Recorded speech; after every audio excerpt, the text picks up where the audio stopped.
Bonjour, on se retrouve aujourd'hui pour une nouvelle carte que j'ai fait à l'occasion de l'anniversaire de Laurence. Donc pour celle-ci, j'ai commencé par un fond Bruchot que j'ai réalisé avec deux couleurs, donc du bleu et du vert. J'ai vaporisé comme ça un petit peu de poudre sur ma feuille, puis j'ai pchité de l'eau et laissé faire les pigments se promener sur la page. Vous voyez, ils font un peu ce qu'ils veulent et ça nous donne toujours des résultats très particuliers, très inattendus en fait. Et ici, j'ai vraiment adoré l'effet de fleurs ou d'étoiles un peu qu'on peut voir sur les éclats de cette poudre. Les Bruchot, je les avais trouvés sur Amazon, donc une boîte de 24 couleurs si je me souviens bien. Et franchement, aucun regret sur cet achat, c'est vraiment un truc absolument sublime à utiliser. Donc comme d'habitude, pour prélever le supplément de produits utilisés, je n'hésite pas à reprendre une deuxième feuille, à prélever de manière à obtenir un second fond. Et pour refaire à nouveau deux fonds différents, je vais revaporiser des Bruchot de couleurs différentes, donc du jaune à droite et du bleu sur la gauche. Alors j'ai pas eu le même effet vraiment sur la feuille de droite de ces éclats là qu'on peut voir sur les bleus, mais en rajoutant encore un peu de poudre, ils se sont dilués dans l'eau et on a un peu plus cet effet que j'aime beaucoup. Je sais pas comment vous dire, ça fait vraiment comme des projections. Vous voyez, je vous les ai zoomés. Donc sur la feuille de droite, j'ai tenté de rajouter un peu de rouge et d'étirer comme ça, comme des filaments avec ma pince. Bon, c'est pas ce que j'ai fait de plus joyeux en scrap, mais ça donne un effet qui est plutôt pas mal. Je rajoute encore un peu de rouge, j'étire. Et je choisis d'utiliser le fond de gauche, donc le bleu. Donc pour recouper, je voulais absolument garder les filaments qu'on voit là sur le côté. Je recoupe donc de manière à obtenir un format carte de 14 par 10. Voilà, une fois que c'est fait, je vais utiliser ma Versafine et un tampon de fond. Donc ici, vous voyez apparaître la poudre transparente de chez Artemio. Je l'ai donc appliqué, ça se voit pas là, mais sur les tampons. Excusez-moi, ça a dû couper la vidéo. Et je sèche, et voyez que la poudre transparente fait ressortir les motifs que j'avais fait précédemment avec la Versafine. Je range donc tout ça bien, parce que j'ai décidé qu'au fur et à mesure de mes projets, j'allais correctement ranger de manière à ne pas avoir tout le bazar sur la table. Donc des fois j'y arrive, des fois moins. Hein. Maintenant, j'ai sorti un pochoir de chez All & Create pour ajouter des touches de blanc comme ça sur mon fond et illuminer un peu ma page. Donc pareil, hein, je nettoie très bien, correctement comme il faut. Et je range tout ça. Ça, c'est fait.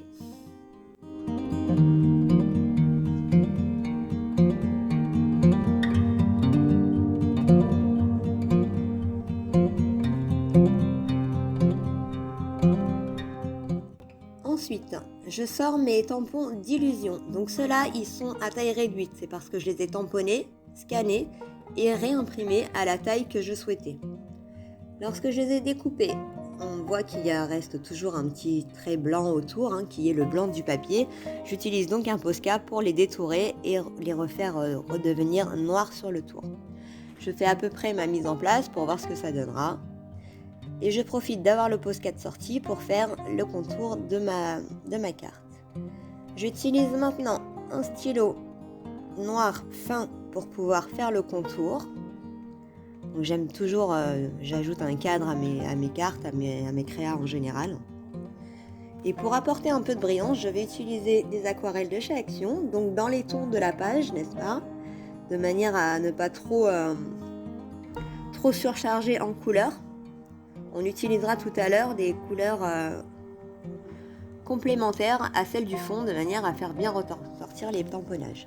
De la même manière, j'ai fait des petites taches avec de l'aquarelle noire. Donc forcément, hein, les taches toujours. Je sèche bien correctement et je viens positionner mes tampons comme je l'avais décidé, on va dire, précédemment. Donc je les mets en place. Ici j'utilise de la colle transparente de chez Action qui est pour tous les supports et qui pour moi marche très bien. Ceci dit, elle sent très fort et elle a tendance à faire des filaments, donc c'est pas ma préférée. C'est sûrement celle que j'avais sous la main, mais elle fonctionne très bien de toute manière. Je continue ma petite scénette en ajoutant les bulles du tampon.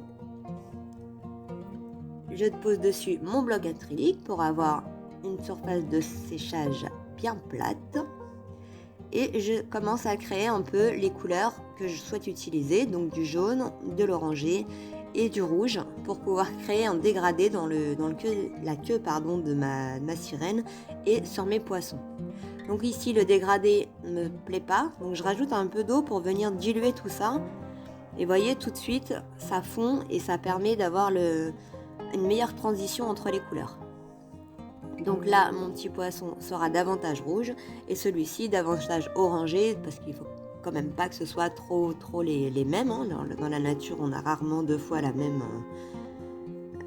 chose sur les poissons. Un petit peu de couleur chair, donc de ma palette Prima, qui est un mixte de la palette Prima classique et la Prima terrain, pour avoir mes couleurs favorites toujours sous la main. Donc j'ai ces 2 palettes là et j'ai une palette Winsort que je commence à utiliser. Je fais des essais en ce moment. Voilà, donc sûrement à venir bientôt sur ma chaîne. Là, je décide d'ajouter un peu de doré, notamment dans la queue de la sirène. Hein. Une sirène, elle a la queue un peu irisée. Donc là, pour ça, les palettes Action sont vraiment très très bien. Les couleurs sont vraiment vibrantes, on va dire, on voit que c'est irisé. C'est pas évident à ressortir sur la vidéo, mais on les a. Maintenant, je vais préparer ma petite étiquette. Donc c'était pour son anniversaire. Donc pas de surprise, hein, joyeux anniversaire.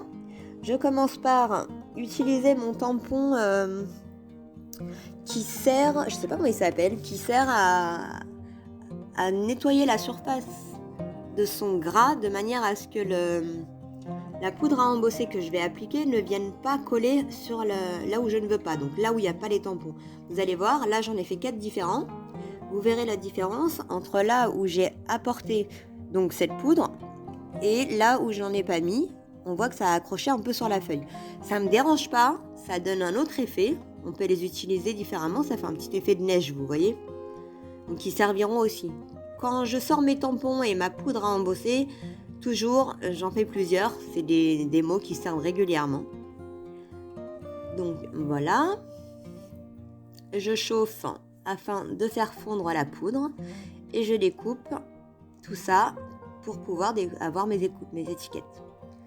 Donc je choisis ici, vous voyez, d'utiliser cet effet un peu grunge qu'on a obtenu sans mettre de poudre avant. Certaines le font avec de la maïzena et ça marche très bien, ou du talc aussi, ça marche. Je dessine ensuite au marqueur acrylique blanc le petit contour de mes lettres, de mes mots, de manière à bien les faire ressortir. Et je viens les positionner sur ma carte comme je le souhaitais. Ensuite, je viens découper ma double carte, donc mon fond de carte. Ma carte mesure donc 14 par 10. Je vais donc découper à 14,5 et à 21. Et dans les 21, je ferai un pli à 10,5 pour pouvoir obtenir ma carte qui s'ouvre. Je mets de la colle tout au dos de ma carte, sur toute la surface. Et toujours, avec mon bloc acrylique, je viens maintenir tout ça à plat. Ensuite, une petite astuce d'une copinette Annie qui m'a envoyé un courrier là pour la bonne année et qui m'avait glissé une petite enveloppe à l'intérieur de la carte avec des scrap bidules. J'ai trouvé l'idée absolument géniale. Donc je l'ai réutilisée à plusieurs reprises. Aujourd'hui, je vous la montre. Donc pour que ça rentre dans ma carte, j'ai pris le plus petit modèle de la planche Action qui sert à ça, à faire des enveloppes. Et j'ai créé mon enveloppe avec du papier vélin bleu pour rappeler le fond de carte initial, donc au brochot. Je vais ensuite coller donc ma pochette. après avoir perforé correctement. Je pensais que c'était pas trop nécessaire, mais en fait c'est quand même plus joli, c'est quand même plus fini comme ça. Je vais donc coller les rabats pour pouvoir fermer mon enveloppe. Avec du scotch double face, c'est plus facile. Surtout sur du vélin. Et à l'arrière, je vais mettre 3 morceaux de double face de manière à le déposer comme une pochette sur mon enveloppe, sur ma carte, pardon, qui me permettra de mettre encore des choses au dos. Vous voyez, hop, je la mets en place. Je glisse sur le même thème les petits tamponnages dans l'enveloppe. Et j'ajoute encore quelques scraps bidules au dos donc de l'enveloppe puisqu'on a créé la petite pochette. Et voilà. Il me reste maintenant l'espace à droite pour écrire mon petit mot et puis on a terminé. Sur ce, j'espère que cette vidéo vous a plu. Si c'est le cas, n'hésitez pas à vous abonner. Je reviens tous les mercredis et dimanches avec des nouveautés. À bientôt!